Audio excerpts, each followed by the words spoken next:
Chapter 13 of The Mandalorian was easily one of the most important episodes in the show's run so far. Fans have been waiting to see the fan-favorite Clone Wars character Ahsoka Tano appear in live action ever since Rosario Dawson was cast in the role, and her arrival didn't disappoint. On top of that, the episode finally revealed the child's real name. Grogu? Yes. That's his name.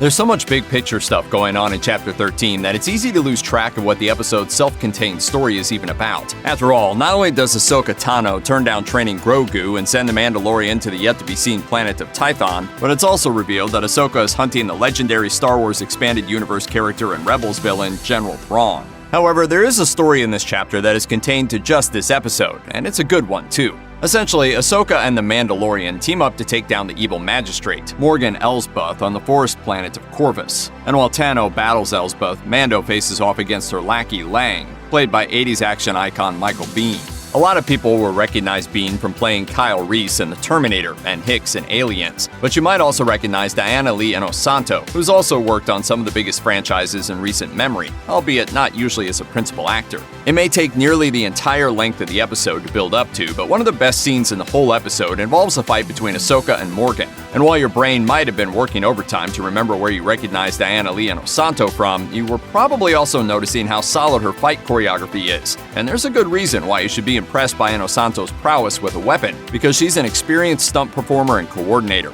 Of course, while you might not be able to pick Inosanto out of a lineup, it's almost a given that you'll recognize her stunt work. Some of the movies she has worked on include Wild Wild West and Mystery Men. And if you're a Star Trek fan, you might also know that Inosanto was Linda Park's stunt double for a few episodes of Star Trek Enterprise, including the fan favorite In a Mirror Darkly two-parter. Much more recently, Inosanto acted as martial arts trainer to Rosa Salazar in James Cameron's sleeper hit Alita Battle Angel. But if there's one place you're much more likely to recognize Inosanto's stunt work from, it's Buffy the Vampire Slayer. Inosanto was Sarah Michelle Gellar's stunt double during the first season of the show, and there's a pretty solid chance that if you've seen any of Buffy's fight scenes during that season, you've already seen Inosanto in action. And while you may not have seen her actual face all that often in Buffy the Vampire Slayer, you'll likely feel her influence on the series' distinctive action sequences. But Diana Lee Inosanto has done more than just stunt work, as her appearance in The Mandalorian was far from her first acting role. Indeed, as the daughter of martial artist Dan Inosanto and the goddaughter of Bruce Lee, it's hardly much of a surprise that Inosanto can both pull off a stunt and act up a storm.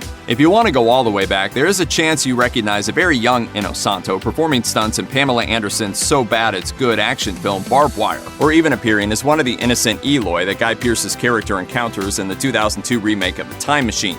In 2008, she also wrote, directed, and starred in The Sensei, a martial arts story set in the midst of the AIDS crisis of the 1980s. Simply put, if you're a fan of action movies, comic book movies, science fiction, or horror, whether you realized it or not, you probably have seen Diana Lee Inosanto before, long before she duked it out with Rosario Dawson on The Mandalorian.